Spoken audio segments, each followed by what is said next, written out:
Shalom, shalom.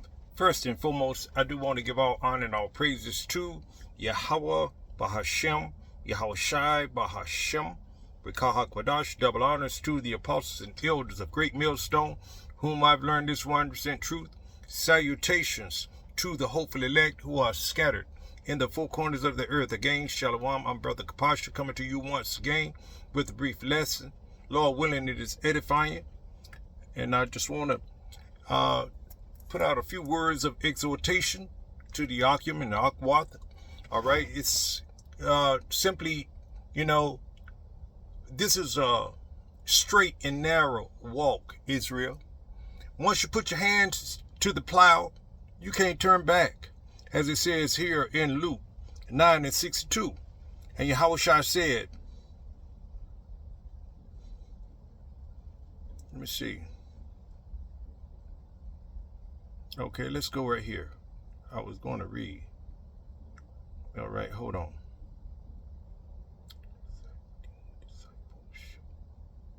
Let me read a little bit for you. I'm gonna start in let's see, Luke 9. Let's start with 57 and read on down. And it came to pass that as they went into the way, a certain man said unto him, Yahweh, I will follow thee whithersoever thou goest. You see? And Yahushua said unto him, foxes have holes, and birds of the air have nests, but the Son of Man hath not where to lay his head.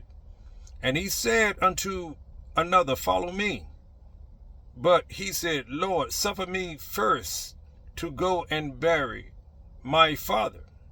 And Yahushua said unto him, let the dead bury their dead, but go thou and preach the kingdom of the Most High Power.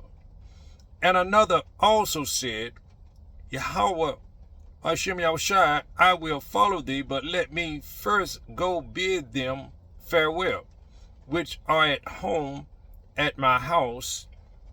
All right, 62 reads, and Yahushua said unto him, no man having put his hand to the plow and looking back is fit for the kingdom of Yahweh B'Shem Yahushua Power. And that's how, that's how a lot of brothers come in this thing, just like the apostle, Apostle Gabar always says, you got to be, you got to know what you got to understand this ministry, what you've been called into, you see, in so many words, not verbatim, but it applies to that. It relates to that. You got to understand what you are, this ministry that you're into. You see, once you hear this word, you've been called, and you listen to the servants of the Most High, which are his prophets out here on the highways and the hedges, and you're listening and looking at the videos of the elder apostles right on down to the local camps of GMS, and then you said, you still got your mind on the cares of this world, this life. You see, we can't be overcharged with the cares of this life, because disaster, the Lord can visit. His visitation can come suddenly, you see, and that may be the first time, that may be the first and only time that you have to, a chance to do this work, you see. So we can't just, once you hear this truth, you see, this is the time to go and go out and preach. But this is a straight and narrow walk, you see, Israel. It's very crucial, to the Israelite man, woman, and child, you see. Of course, we know that women don't go out on the highways and the hedges, and they're not allowed to preach. They can teach, other women, but not as a man going out on the highways and the hedges, because it's dangerous out there. This is not a a social group. This is not a family gathering out there or anything like that. Well, how they, what they do in the so-called Christian churches today, they'll have a woman up there preaching to men, teaching men and things of that nature, in charge, large and in charge, so to speak. But we don't play that. We don't do that. The Bible discounts that. The Bible, said, let your woman be silent in church and learn from her husband, when she gets home, you see. So, and that's what we preach, and that's what we exercise as well. You see, let me read this again. He says here in Luke 9:62, he says, and Yahushua said unto him, no man, having put his hand to the plough and looking back, is fit for the kingdom of the Most High. You see, only the elect are going to do what thus saith the Lord, thus saith the Bible, because this is a straight and narrow path. Let me get this in 2nd Ezra, because the 7th chapter, which reads, I'm gonna jump down to let me start with 7 and 2. Let's start there and read on down. And he said, this is Ezra speaking. All right. And he said unto me, the angel is speaking to Ezra, you see. And he said unto me, up, Ezra, and hear the words that I am come to tell thee, you see. And I said, speak on, my power. Then said he unto me, the sea is set in a wide place, that it might be deep and great, you see. But put the entrance were narrow and like a river, all right. Who then could go into the sea to look upon it and to rule it? Now this sea is referring to the kingdom of Yahweh Shem Yahushua, and for his elect men who are going to pass through, that narrow entrance, you see. And it says here, who then could go into the sea to look upon it and to rule it? If he went not through the narrow, how could he come into the broad? In which, you can't. He can't come into the broad if you don't go through the narrow. And that's how this truth is. You see, this is the way of salvation. You see, we must go through the trials and tests and all, the adversities of life, that it presents to us, as Yahweh Shem Yahushua have us to go through, and whether we lose on this side, or family members, homes, material possessions, or not attain our aspiration as we started out in the world. Some of us could have been NFL players. Some of us could have been NBA players. Some of us could have been MMA fighters, and with jiu-jitsus and things of that nature, and musicians and such. But we put these things away because once we heard this truth, we applied this truth in our lives, and we gone out there on the highways and the hedges and, learned this truth. We ate the whole roll, and we, as it says in Habakkuk, 2 and 3, let me get it, because this is where, this is what the elect does and have been doing and is continued to do. You see, let me get Habakkuk, because this is what we are commanded to do. All right, read it. He says, and he says, this is Habakkuk 2 and 1. It says, I will stand upon my watch and set me upon the tower, and will watch to see what he will say to me, and what I shall answer when I am reproved. You see, we learned this, and the Lord Yahweh Shem Yahushua answered me and said, write the vision and make it plain upon tables. You see, that he may run that read it. So therefore, that's what we, the vision has been written in this holy scriptures. We got this understanding, we got the breakdowns, and therefore we go out on the highways and the hedges and teach it and proclaim it, you see. putting events with prophecy and linking them up in scriptures of prophecies and things of that nature. So this is a narrow walk. You see, you can't stop doing this once, you start this. You better know what you are part of, when you take this, you pick up the plough, which is this truth, you see?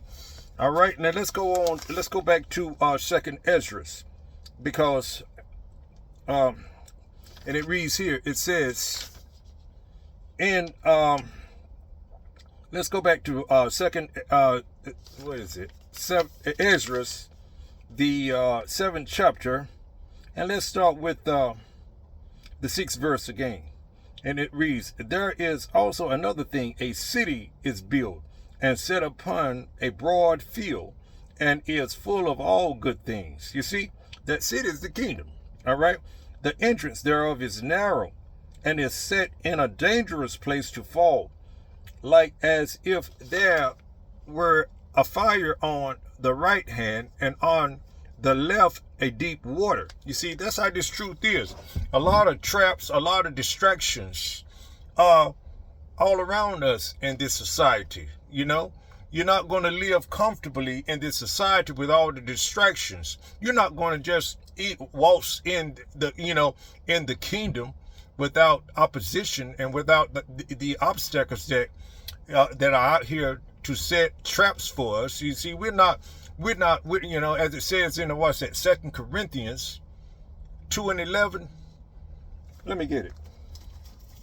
You see, because there are a lot of distractions out here, and Esau Edom, the so-called white man, the devil that he is, he sets these things to distract us. Let's go to 2 Corinthians 2:11. And all right, it reads 2 Corinthians 2:11.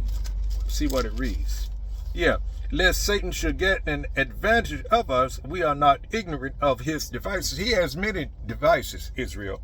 You so-called Negroes, Latinos, Native American Indians. Satan is he's the devil. You see, he is the not the spiritual demon Satan, his physical counterpart, Esau Edom, the so-called white man. That's who you have to look out for. He's the one that's setting all these traps and distractions for the Israelite man, woman, and child. You see, so that he can, accuse us. He's our accuser. All right. And it reads on. It says, let's see. Let me go back to that 7:7. It reads, the entrance thereof is narrow, and is set in a dangerous place to fall, like as if there were a fire on the right hand, and on the left a deep water. That's how this walk is. All right, and only one path between them both, even between the fire and the water, so small that there could but one man go there at once. If this city now were given unto a man for an inheritance, if he never shall pass the danger set before it, how shall he receive this inheritance? That's how we have to go through it. This is the setting of the battle, so to speak, roughly speaking, of course. And it says here, and I said, it is so, Yahweh, Lord, by Shem Yahushua. Then said he unto me, even so also is Israel's portion. See? So, and it reads on, that's beautiful. It's our portion to go through the obstacles and the distractions and the tests and the setbacks and the bad breaks that we have to go through. You see, but we are not to be so concerned with these things. Of course, they're going to affect us in some part. It is. None of us really want to suffer, but nonetheless, it works patience in us. You see, it brings us more focus on our power, Yahweh by Shem Yahushua, that we may run to him. You see. That's how this walk is. We always got to put all our reliance and our trust and our faith in the one true Savior, Yahweh B'Hashem, Yahushua. This is all preparing us for the times that are coming, the bad times, Jacob's trouble. So this is how we walk, Israel. It says here again, 7 and 9 again, it said, if this city now were given unto a man for an inheritance, the Israelite man, woman, and child, if he never shall pass the danger set before, if we didn't go through these trials, this straight and narrow, it reads, it says, how shall he receive this inheritance? You're not going to, you're not going to get through this without the opposition. Reading on, it says, and I said, it is so, Lord. Then said he unto me, even so also is Israel's portion, because for their sakes I made the world, you see. And when Adam transgressed my statutes, law, statutes, and commandments, then was decreed that now is done. See, when Adam fell, that's when we had to go through all these things, you see, because we had to learn. It was all set up in, Yahweh Shem Shai's program anyway, because it had to learn what evil really is, evil is, you see. But anyway, and another thing I wanted to bring out, all right, we got to give our elders of GMS, Apostle Tahar, Apostle Gabar, Apostle Ricard, Apostle Aramlab. We got to give them double honors, and the bishops and the elders on down to each camp. Give them double honor. You see, because we have entered in on other men's labor. Let me get that. Let's go to first. What is it? 2 Timothy or 1 Timothy? I know it's one of those Timothys. Hold on. Let me see. Let's go to, I think it's 2 Timothy. Let's go to 2 Timothy 5 and 17. All right, let's go. 5 and 17. Let's see. See what it says. Salakia. Trying to. First, no, well, it must be 1 Timothy. I don't see it. It's 1 Timothy. Let's go to 1 Timothy 5 and 17 then. Must be 1 Timothy 5 and 17. What does it read? Okay, yeah, it says here. And this is our introduction. Anytime we do a lesson, anytime we do camp, our church on the highways and the hedges, we give double honors to our elder apostles, bishops, and elders of great millstone. It says here, let the elders that rule well be counted worthy of double honor. You don't you don't call them names. You don't mock them. You give them double honors. And which are the true men, the elect, hopefully elect, the true elect men are going to give the elders double honor. They're not going to mock them. They're not going to call them names and disrespect them in that way. You see? Because, the Lord called us, the Lord used these men to, to call us in. You see? Because, it's just as simple as that. And it says here, 1 Timothy 5 and 17 reads, let the elders that rule well be counted worthy of double honor, especially they who labor in the word and doctrine. And they're still laboring in the word and doctrine. Over 40 years, 35 years, 30 years, right on down, 20, 18, things like that,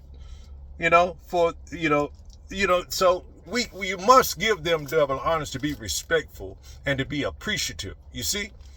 All right, and also too, because we have entered in on other men's labor. Where am I? Oh, ain't good. And that's, what is that, Luke? What is that? Entered in on others, man. Let me see if I can find what I did with mine. And then I'm gonna wrap it up. This is not gonna be very long. This is something short, really.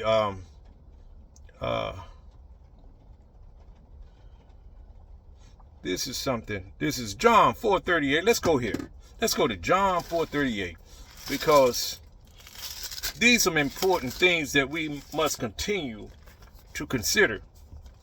It reads here, John 4:38. Let me see.